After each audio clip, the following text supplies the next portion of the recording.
Hi, குதிகால் வலி முதல்ல என்னன்னு பார்த்துருங்க. ஒரு ஃபிசியோதெரபிஸ்ட்டோ ஆர்த்தோபெடிஷனோ பார்த்துருங்க. பட் 3 எக்ஸசைஸ் கரெக்டாக ரெகுலராக செஞ்சுட்டே இருங்க. குதிகால் வலி கம்மியாக ஆரம்பிச்சிடும். ஃபர்ஸ்ட் எக்ஸசைஸ், ஜஸ்ட் காலை இப்படி வச்சுருங்க. இந்த கால் முட்டி நீட்டி வைங்க. முன்னாடி ஜஸ்ட் போங்க போதும். இந்த கால் அடியில் இழுக்கிறது தெரியும். இந்த மசில் ஸ்ட்ரெச் ஆனாலே அது ஹெல்ப் பண்ணும். ஸோ இது வந்து பாதத்தை இப்படி வச்சு ஜஸ்ட் ஸ்ட்ரெச் இந்த பொசிஷனில் ஹோல்டு 8 என்றது அட்லீஸ்ட் 5 வாட்டி. நெக்ஸ்ட் ஸ்ட்ரெச்சஸ் இதே கூட நீங்கள் என்ன பண்ணலாம்னா, இந்த விரல் இருக்குல்ல, இந்த விரல் மட்டும் இப்படி வைக்கலாம். இந்த விரல் மட்டும் இப்படி வச்சுட்டு ஜஸ்ட் குதிக்கால் இப்படி தூக்கலாம்.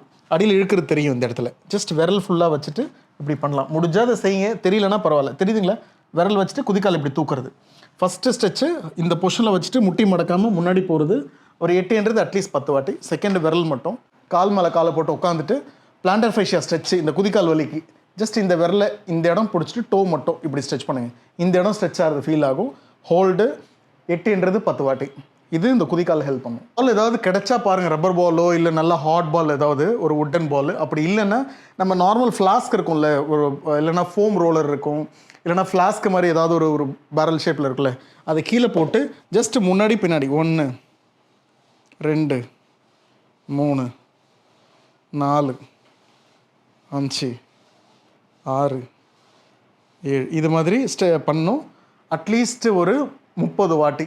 இது மட்டும் இந்த 3 எக்ஸசைஸ் ரெகுலராக செய்யுங்க. குதிகால வலி சொல்லுங்கள் எப்படி இருக்குன்னு. தேங்க்யூ. வலி இருக்கும்போது பண்ண வேண்டாம். வலியில் கம்மியாகிடுச்சுன்னா திருப்பி வராமல் இருக்கிறதுக்கு 2 குதிக்காலையும் இந்த பொசிஷனில் வச்சுட்டு ஜஸ்ட் ஹீல் ரைஸ் 1 2 3 இந்த மாதிரி ஹோல்டு அட்லீஸ்ட் 10 × 3 30 வாட்டி. நெக்ஸ்ட் முட்டி மடக்கி இதே பண்ணலாம். 1 2 இது எனக்கு 2 கால் ஈஸியாக பண்ணுறேன்னா ஒரு காலில் 1 2 முட்டி நீட்டியும் ஃபஸ்ட்டு பண்ணிவிடுங்க. அதுக்கடுத்து முட்டி மடக்கிட்டும் ஜஸ்ட் பண்ணுங்கள். முட்டி மடக்கும் போதும் பார்த்தீங்கன்னா ரொம்ப கஷ்டமாக இருக்கும் பண்ணுறதுக்கு. ஸோ இது எல்லாம் வலி சரியானதுக்கப்புறம் இதை பண்ணுங்கள். தேங்க்யூ.